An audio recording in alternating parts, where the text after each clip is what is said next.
The football kick-off. With Sky. Watch every single live Premier League game on Sky Sports, BT Sport and Premier Sports.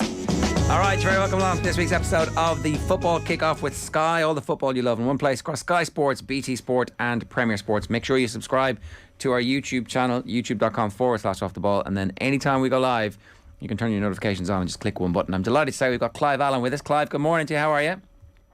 Good morning. I'm well. We're all pretty glad football is back. It's going to give us something to talk about, and we're going to see how well some teams have dealt with this kind of little mid-season, off-season. Colm Boohig also with us. Colm, good morning. Morning, Ger. Morning, Clive. Morning. How are you doing? I'm well. You guys almost met recently. I didn't want to say it. Colin was over at a game and he missed your call, and for weeks he's been complaining about missing out on the opportunity to go for a beer with you, Clive, so we thought we'd bring it up straight off. I was texting Clive during the Spurs-Wolves match. Hi, Clive. Colin here from Off the Ball. Yeah, we were there the day before. We very nearly met up. We just missed. I was hoping, Clive, you were going to come on and go, no, I don't remember that. Who is this guy? That was a little worry. All right, a little concerned. No, unfortunately, my commitments at the club that day during the game and after the game, I didn't manage to meet up, so I do apologise for that. I understand that, Clive. I personally understand it, but we could do it again. I'm really interested in the stadium because we keep doing stuff with Martin Lipton, who tells us that the match day income from the stadium is going to be really transformative for Spurs over the course of a couple of seasons. It's just going to give them a much higher base in terms of income and revenue. What is it actually like on match day? Because it seems as if it is certainly the place to be at the moment when it comes to football, and particularly football in London. Absolutely, the venue caters for everybody's needs. What you might enjoy on a match day. 8 times more corporate than there was at the old White Hart Lane. The attention to detail is quite phenomenal. So it's certainly a place to go and watch your football, and the team's doing okay. And the atmosphere is second to none. There's not another atmosphere in a stadium in the country that the Spurs supporters and the new stadium generate. So it's something that everyone should come and experience. So the 5 games that we're talking about, it does include the game on Saturday evening. It's a 5:30 kickoff, Spurs versus Leicester. That's on Sky Sports. The game tonight is Villa against Southampton. Wolves versus Manchester City is the early kickoff on BT Sport tomorrow. Brentford Arsenal then is on Sunday, and Everton against West Ham. This little break that some teams are having, it's a very long break for the teams who aren't in Europe. Some of those teams will be really glad of that. Maybe Leicester will be very glad of it. I'm not sure. Maybe it'll be a disaster for Brendan Rodgers that he hasn't had football to get into his players. So is there anything that we need to be aware of or think about when it comes to having this time off, or is it kind of irrelevant really? What's your take on that, Clive?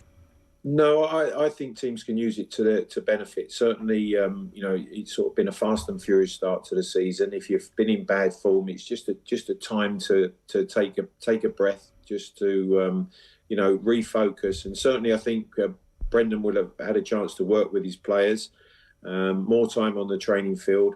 Certainly, an opportunity to put things right that he feels have been going wrong. So I think for some of the sides that have not started particularly well, it's probably more beneficial for them than the teams that have been in good form, and they don't want that break. They don't want that momentum to be changed. So I can see 1 or 2 interesting results coming this weekend.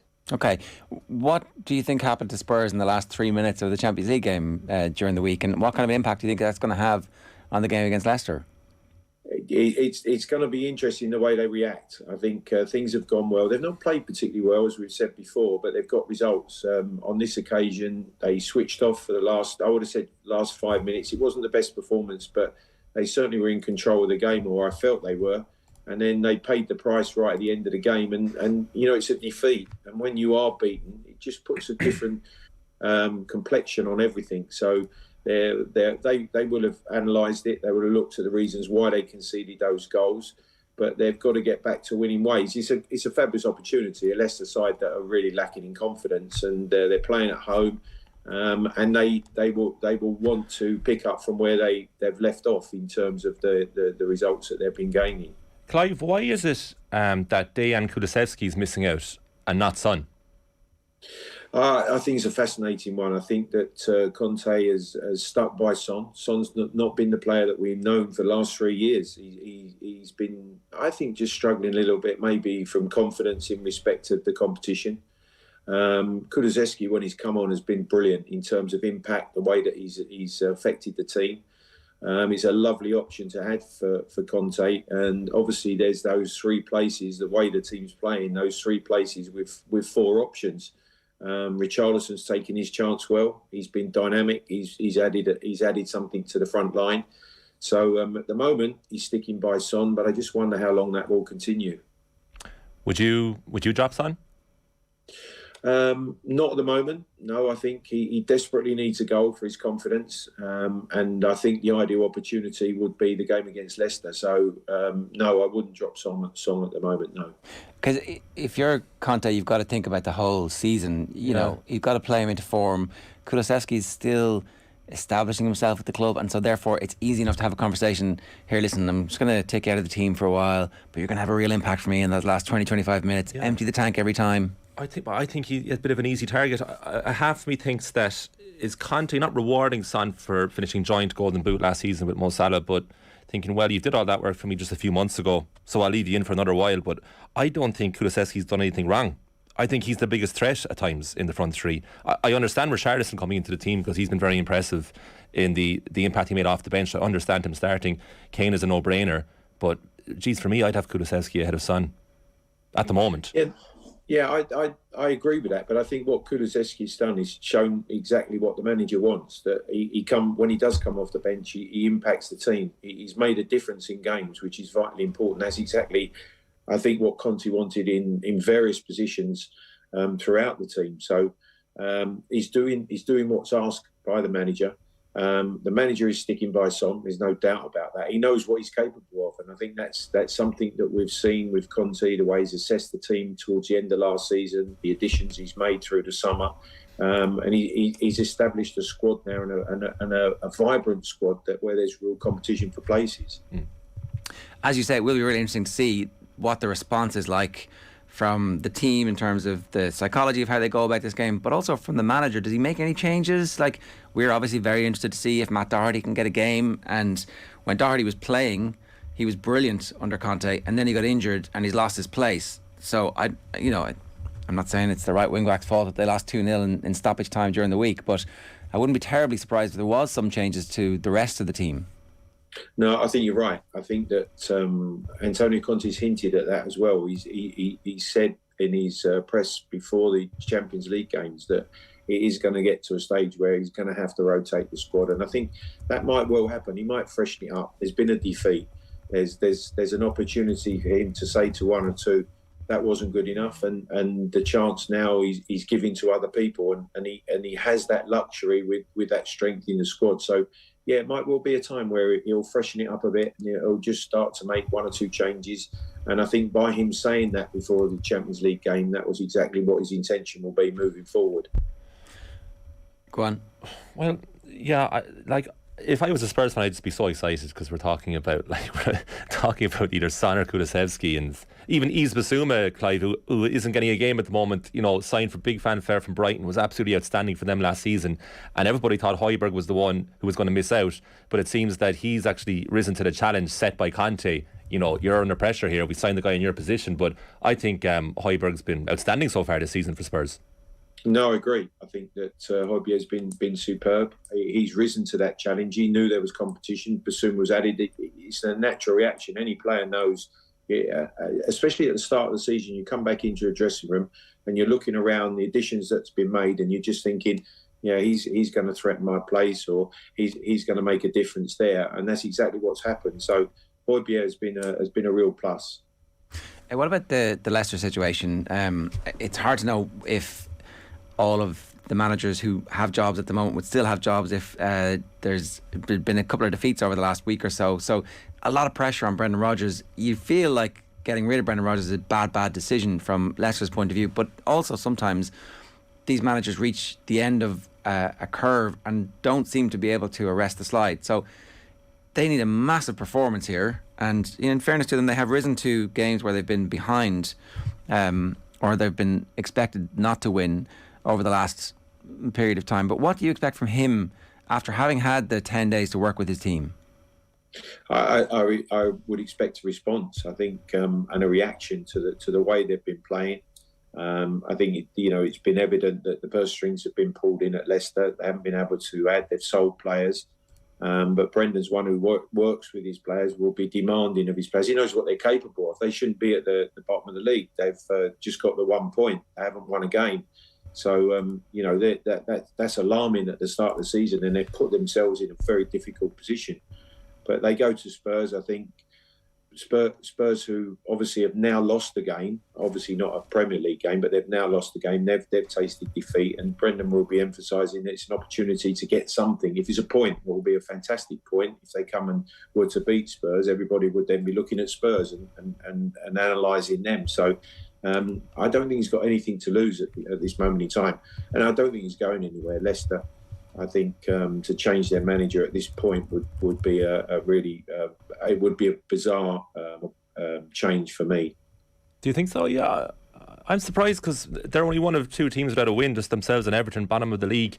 It feels to me, Clive, like it is the natural end of the period for Rodgers at this club. But there's a few things there. I'm fascinated by how well he's taken the purse strings being pulled over the summer. I haven't heard an awful lot of public utterings from him. The odd bit of kind of maybe passive aggression about things that he would want to have done. But I'm surprised he hasn't all-out attacked the club for not giving him the resources. He's achieved so much there. But I suppose you answered the question already, but I'm interested to know, Clive, end of the season, is Brendan Rodgers still Leicester City manager?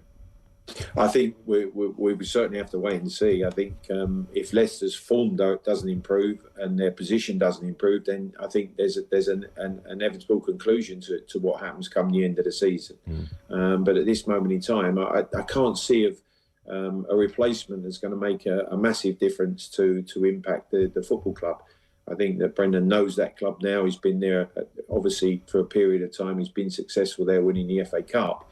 And it's to see whether he can now get a response from those players. Let's talk about the Villa Southampton game tonight. This is again a manager under pressure who probably will be very grateful for the break. It comes off the back of Villa drawing 1-1, kind of surprisingly, and maybe very unfortunate not to get a win against Manchester City, which would have been the biggest shock result of the season so far. So Southampton are the perfect opponents, you would think, for Steven Gerrard and Villa tonight. What's your expectation levels for how he's going to perform over the next period of time, and what does he need to do to get the Villa fans off his back? Well, I think that was a fantastic point. No one expected that against Man City, and that is something that sometimes can just spark the whole club. The belief in what you're doing, the way you're going about the games. It was a good performance, certainly better than what's been coming. They're at home to Southampton. They will look at this as a great opportunity. He would have done some work as well with the group. They'll have been addressing, and the analysts would have been looking at everything that they've done or not done over the last few games. They've not won in 4, so they'll be looking and seeing this as a big opportunity to get 3 points. What do you think is going to happen with Villa and Stevie G? Because these are the games that they've actually been tripping up in. Yeah. Where they've been good against good teams. Basically, since he arrived, they've been very good in big games, and then you'd expect them to beat other kind of mid to lower tier teams, and then they stutter. I think he's overall, Gerrard, I think he's actually signed very well. It's just he can't seem to put it all together. I think he knows the players he wants, but he's unsure of the system, and I think that will ultimately cost him. I'd be surprised if he was still Aston Villa manager by New Year's Day, put it that way, because I feel like you're saying there he's struggling against the likes of Southampton, but I feel like the next big game that he plays, it's one of the big 6 and they lose, I think that's when he'll be seriously under pressure. But they have a bit of a conundrum in goal this weekend. They could be giving a Premier League debut to Philip Marshall, 19 years of age. 5 years ago, this guy wasn't even a goalkeeper. He was the 13-year-old outfielder who they saw a bit like our own Caoimhín Kelleher. They saw something in and put him in goal, and he was on loan at I think the 6th tier of English football last year. And now he might be less than a year on. He could be actually in goal this weekend because there's a bit of a crisis. Emi Martinez is ill. Robin Olsen has a knee injury, and Jed Steer, the third choice keeper, has a long-term Achilles problem. So it could be very interesting between the sticks this weekend. Not a great time to be making your debut straight in the Premier League. But look, obviously we wish him the very best, and we'll see what the team selection is. Tyrone Mings is back in the team, and they need him, and he's playing okay. And So maybe the tough love was what everybody needed. I don't know. I'd like my fortnightly update from you. Ask the Villa fan, what do you think right now as we sit here? Gerrard in, Gerrard out. I'd be very worried about tonight, where Southampton have also played well in games where you don't expect them to, but also have been abysmal in other matches. And they've been both really good and abysmal in the same games at various stages. So I've got a reserved judgment on wait and see exactly what happens this evening. Wolves versus Manchester City is 12:30. The rest of the world is hoping that somehow Manchester City are going to have a hangover from European exploits, Clive. That's kind of what we're down to, isn't it? Blind hope that maybe something might derail Manchester City, because it's not going to be their squad or their talent or anything. They don't seem to be getting in their own way at the moment. No, I think they've got everything just about perfect at the moment. The way they're playing, they've added a machine of a goal-scoring centre forward who has hit the ground running. Things are looking very, very good. Everybody's trying to catch them, I think. Everybody's trying to stay on their coattails. Very, very difficult game for Wolves. I saw Wolves a few weeks ago at Spurs, and they, for an hour, were very good. They kept possession of the ball. They didn't really have a cutting edge, and I think that might just cost them as the season goes forward in terms of where they're going to end up. But for me, this is one of the bankers of the weekend, another Man City victory. I think I found a weakness, Manchester City. I've been looking very hard. Surely they have some chink in the armour. Raheem Sterling's gone. They lack pace up front. So if you sit deep, very compact, know exactly what you're doing with your defensive midfield and have a good counter-attack going on, I think you can get at City. I've been studying it. I think it's the only way it's going to work. Have you seen the young man they've added at centre forward? He's pretty quick. He gets in behind defences. Is he genuinely the greatest striker of all time? I mean, this guy is certainly up to this point. It's like you manufactured the best ever. You know, Mbappe is also very good. And has done it, has a World Cup medal now, although was not their best player in that World Cup tournament, but was still very good and came alive in the big moments when he needed to. So, you know, I think what we're seeing is the new Messi versus Ronaldo is going to be over the next decade. Those two get to decide. And if Mbappe stays at the level he's at, it'd be great to see Mbappe in a league where he was challenged week in, week out by the world's best defenders as opposed to the world's best young defenders, which seems to be the situation. But yeah, I mean, is he the best 22? I don't know. Like, if you think back to the original Ronaldo, at this stage you would have said Ronaldo at 22 was as good and as impressive, and his goal scoring exploits at a time when he could still be kicked from behind. So I know. Look, I'm being slightly facetious. Obviously there's a long way to go for his career. We don't even know how he's going to get on at Man City overall. It's just the start, 13 goals in 8 games, just outrageous. And like he says, he does have pace too, but I was saying the only thing specifically is out wide maybe they lack a bit of pace. Well, so Dortmund did play really well for 60 minutes, and you know, maybe if they hadn't taken off if they hadn't invited City on for the last 20 minutes, things might have been different. So I wonder, was there a bit of a template there, like, which was effectively what Colm is saying: drop super deep, make it completely compact, hound everybody out, and try and get a 0-0? Because like Villa drew 1-1 with them, and Villa aren't great. Yeah, but I think when you see City, the way they've played with Haaland, they've created chances with their possession game. They've put balls in behind defences where Haaland gets in the 6-yard box. A number of tap-ins or close range goals that he scored. I just think that he's given them another option in respect of what they can produce and how they can play. Stopping Man City at the moment is the biggest question in football. How do you do it? Because I think they're capable on different fronts of creating chances, and certainly they've got a man who takes them at the moment. Is Diego Costa the man who could scare them straight this weekend? He hasn't played a competitive game of football in 2022, but by all accounts he's been training away, doing very well. He says he needs 2 to 3 weeks, Clive, to get up to date, but up to speed. How did you rate him when he was with Chelsea in the Premier League the previous spell? I think he was a weapon. If you played to Costa in the right way, he can lead the line. And I think it's fascinating that, you know, teams are now looking at traditional centre forwards, adding traditional centre forwards to their lineups, because they realise that they need them. Those focal points, the ones at the front of the line, ones that are going to get into the 6-yard box and be on the end of crosses or passes. So Costa could be valuable to Wolves, but I think it might take him a little while just to get up to speed. Let's talk a little bit about the Brentford Arsenal game, because when Arsenal over the last couple of seasons were failing to reach the levels that they did reach at the very start of the Wenger era, it was fixtures like this where they'd play really pretty stuff across the midfield. They'd have 1,000 passes and there would be no end product. It felt like Arteta is getting to a stage now where the team has more cut and thrust, and that attacking, the 4 attacking players that they have in the starting lineup are really sensational when everything's going well. So that's why this is a big, very interesting test. Brentford will set up very, very defensively against them, look to hit them on the counter-attack, will physically be able to cause trouble for them from set pieces, and that's not to do Brentford down. Brentford have been brilliant so far this season, but that's why this game is a bit more interesting than maybe it might have been in previous years, because it gives us the opportunity to go, are Arsenal for real? What do you expect to happen here, Clive? I think this is a fascinating game. It's a real test for Arsenal, because I saw Brentford at Crystal Palace a few weeks ago live, and they just never went away. Palace won in front, Brentford kept going, scored a late equaliser, and that is Brentford. They're all action. There's a real tempo and intensity about the way that they play. And this, for me, is a test for Arsenal. If Arsenal are the real deal in respect of staying at the top of the league, staying amongst the leaders, if they can go to Brentford in a London derby and get a result, then I think it just shows the mettle that they have and the belief that they have in the way that they play. I think they've been fantastic this season, the way they've started. People said, well, they haven't had the hardest games, but you've still got to win Premier League games. No Premier League games easy to win. So I think that this for me is going to be a cracking game, a big London derby, one in which Arsenal are going to have to be at their best to get a result.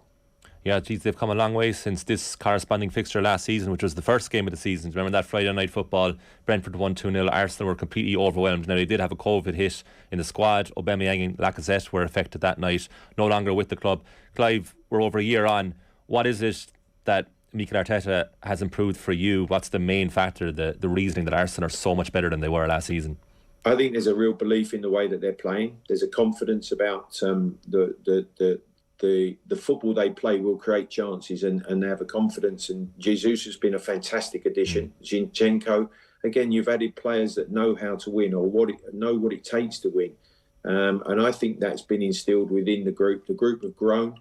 There's been some young players, I think, that have become more confident, more mature, understand the roles that they have under the manager. I think defensively they're better than they were. Saliba coming back into the club has been a real positive. So I think that all round they've improved. They've improved as a group. I think there's a good competition for places, and there's a belief in the manager which is shown at the start of this season. I have to say, when I saw that they were signing Gabriel Jesus and Alexander Zinchenko, I was a bit underwhelmed on their behalf, because I thought, well, they can't get into the Manchester City sides consistently. This is where Arsenal are at. But what I'm really impressed with is how Arteta has instilled the belief in Jesus that, no, I bought you for a reason. You are my number 9 now. And Clive, just looks a step above everybody else in the pitch in any Arsenal game I've seen so far this season. Whether that lasts, I don't know. Maybe it's a new signing bump. But is that Arteta getting the best football out of Jesus, or was that what Jesus was always able to offer, but Pep Guardiola didn't believe in him? Yeah, maybe. I think maybe just him bringing him in, Arteta bringing him in, putting an arm around him, saying that he's going to make him his main man, and he's been dynamic and he's lifted everybody else. And I think that's what you want as a manager. You bring in a new player, you want him not only to produce what he's capable of, but affect the group, and that's exactly what Jesus has done. I think he's been such a live wire. He's given Arsenal something that they didn't have. Lacazette wasn't as mobile. Lacazette wasn't the player that Jesus is this season, and I think that was really good business by Arsenal. I guess the other thing that's happening here is that the manager is becoming more experienced with every passing 6 weeks, 6 months, every season, every transfer window, every training session, because he's so inexperienced as the number 1 at a football club. Like, if you think back to the situation he had with Aubameyang, where his entire authority was undermined by his captain, who would show up late, who basically missed the North London derby because he got stuck in traffic. Like, now it's clearly Arteta's team. He has decided who is playing and who isn't. He has created the competition there. And whether or not he turns out to be a brilliant manager or not, he definitely has power. That's very important, it seems, at clubs. And we see what Ten Hag has done with Ronaldo and Harry Maguire, you can't have any doubt about who the boss is.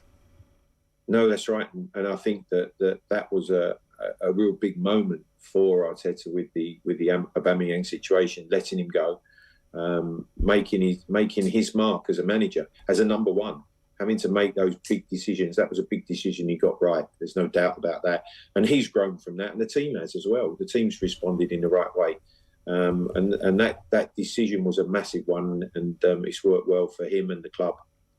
We put a flash poll up on Twitter before we came on. Who was going to be the second top goal scorer in this year's Premier League? Our options were Jesus, Rashford, Harry Kane and Diego Costa. We might have been trolling a bit with the Diego Costa one. We have had complaints about no Mo Salah. I mean, it's not featuring yet at the moment. No Son, obviously. We could have been referring to him as the top scorer. We could have, but then we're not completely crazy. Although that is certainly an accusation level that is sometimes. Harry Kane has topped the poll on 54%. Gabriel Jesus is second. Rashford's third, and somebody did actually vote for Diego Costa. So that I believe that's the margin of error we call that. Who will finish second in the Golden Boot, Clive? Is it Harry Kane? You think so? No doubt. Yeah, absolutely, no doubt. I think that Harry's not played as well as we know he can as well at Spurs, but I think the front line is good. He's scoring goals, which again he hasn't done historically over the years. He hasn't started particularly well, but his goal scoring form is good. He's getting chances, and he'll run Haaland close. Haaland's got to slow down at some point. He can't continue at this rate, so I expect Harry to be on his coattails. Yeah. It's funny how the World Cup break is coming and Haaland is going to be refreshed by that. He will literally have a month lying on the beach while everybody else is like running around and getting kicked and, being emotionally invested in trying to win the World Cup. And he'll be like, yeah, okay, that's fair. You guys keep working there and I'm going to come back and score hat-tricks. Oh, he's terrifying. In the fictional TV series Dream Team, there was a footballer called Luke Davenport that Harchester United signed from Barcelona for £40 million, which back then is a lot of money 20 years ago. Yeah. He started in that show with so many goals that it was unrealistic, it was laughable. It's actually equatable to what Haaland's doing in real life. Now, what happened with Davenport was that he had a serious injury on the pitch. It was heartbreaking and he had to retire early. Right. And that was the only way that football was saved from how dangerous he was as a striker. Yeah. So I'm saying that there's nothing going to happen to Haaland. If he wants to continue, he's going to be the greatest goal scorer ever. My theory is the only thing that can stop him now is a job in Hollywood where they come and say, look, you're a superhero made flesh. You can come and be the new Rock or whoever it is. We could do both. Yeah, well, that's all we're talking about here. It's like, how many points will they win the league by? Last one for us here is Everton against West Ham. Neither of these teams doing very well at the moment. West Ham starting to pick up a little bit of momentum and a little bit of quality and performance, but there's a small sense of after the Lord Mayor show last year for them where they might have been a bit heartbroken by not finishing a bit higher up the table when the opportunity was there for them, or not winning a trophy when the opportunity was there for them. So what do you expect from David Moyes over the rest of the season? He's definitely somebody who we don't think his job is in any risk, and they will get that right. But how high up the table will they finish, do you think, Clive? Well, it's a difficult season for West Ham. I think they had a fantastic European run. Their good results this season have started in the European Conference League, obviously winning their first two games, albeit tightly last night. I think that he's having to juggle a squad. There's been some acquisitions, and that always takes time to work out. And I think teams are really aware of how positive West Ham were last season, in particular Bowen. What Antonio's going to do. So I think teams are aware of West Ham and their strengths and how to maybe thwart those strengths. I think that it's going to be an interesting season for them. I can see them going really well in European Conference League. Maybe the best opportunity of them winning something, but that might just take a little bit away from their Premier League run. If they finish in the top half of the Premier League, certainly. If they strike for Europe again, get anywhere near Europe again, it would be a fantastic achievement, I think, for West Ham. The Declan Rice situation is obviously something we're very interested in seeing where he goes and how much longer he stays at West Ham. Is there a possibility that his price at West Ham just becomes too much for the rest of football, that actually he ends up being priced out of a move and stays with West Ham even longer than we think he might stay? Yeah, every player has his price. The clubs also have to realise that there's a ceiling on anybody's value. So, Declan Rice was much sought after in the summer. I'm sure West Ham had a lot of inquiries for him, but they needed to keep him, and I think they did well to keep him. He's vitally important, such a fantastic player. With a World Cup coming, if he has a great World Cup for England, which potentially he can do, then he will be such a valuable asset for West Ham United. So are we entering the kind of this last season maybe, or certainly maybe this and one more, but that would be it? I think it depends where West Ham finish. And that is always the case with players. Experienced that with Luka Modric at Spurs many years ago when we thought he was going to Chelsea, or he wanted to go to Chelsea, but was persuaded to stay because we had Champions League football. Then Real Madrid come knocking. You can't deny him that opportunity to go to Real Madrid. So with Declan Rice, I think there will be possibilities, but I think that West Ham will do well and need to keep him for as long as they can. Okay, what have you made of Frank Lampard's start to the season? I think he's getting there. I think Frank, it was always a difficult one. It wasn't a good start. They've drawn 4 games now. I think they're moving in the right direction. Retaining Gordon, I think, was a big positive for them, for the club, for the young player who's going to play regularly for Everton and will perform. I think he's a real talent. So I think Frank's added well. I think there's 1 or 2 additions that are going to help them. And I think Everton will work their way out of those bottom 3 places. It's funny, although you pointed out they haven't won a game, they've only lost 2 games, so they're actually drawing. And if they can just, it's a knife edge when all your results are draws, because obviously they can go either way. And so one bad refereeing decision, one defensive mistake versus one forward taking an opportunity, it's transformative and a little bit of confidence with the team. But they do seem to have a bit more about them maybe than we had thought at the start of the season. I think so. I think they definitely do. I think Onana's a huge signing for them in midfield as well. Since he's come in, he looks like real quality. They'll actually do well to keep hold of him if he keeps up his form for the rest of the season. They also have Dominic Calvert-Lewin to welcome back. But he's been ravaged by injuries, so I don't know if he'll still be the same player. Tom Davies as well. I always thought a few years ago that this guy is really going to be a fantastic midfielder, but he's kind of in and out of the side. But in saying all of that, that's what Lampard has as options. And I have to give him huge credit, because I think certainly over here he was an easy target last season. I think people kind of took a bit of joy in him maybe not succeeding as a manager, but he took them out of that when they looked odds on certain to go down after losing to Burnley at Turf Moor last season. Lampard was the man who rejuvenated that side, and they quite easily in the end escaped relegation. And I think, as you're saying, Ger, it's a knife edge. You're talking domino effect. If they can get 1 win here, then they can rack up 3 or 4 wins over the next kind of 8 or 9 games if you look at their fixture list. And suddenly Lampard's doing a pretty decent job at Everton, and as Clive said, did really, really well to retain Anthony Gordon for now. All right, Colm, good stuff. Clive, thanks for joining us. Thanks a million. Cheers. Absolute pleasure. Enjoy the games this weekend. Our 5 games that we're talking about in the football kick-off this week: Villa versus Southampton this evening at 8 o'clock. Wolves versus Manchester City tomorrow at 12:30. That's live on BT Sport. Villa Southampton is obviously Sky Sports. Spurs Leicester's on Sky Sports as well. Brentford Arsenal on Sunday from 12 is on Sky Sports, and at 2:15 it's Everton versus West Ham. That is the second Sunday fixture for you. The football kick-off is live at 11:30 every Friday across all of our social channels, youtube.com/offtheball. It's all the football you love in one place across Sky Sports, BT Sport and Premier Sports. Make sure to subscribe to the YouTube channel. See you next week. The football kick-off with Sky. Watch every single live Premier League game on Sky Sports, BT Sport and Premier Sports.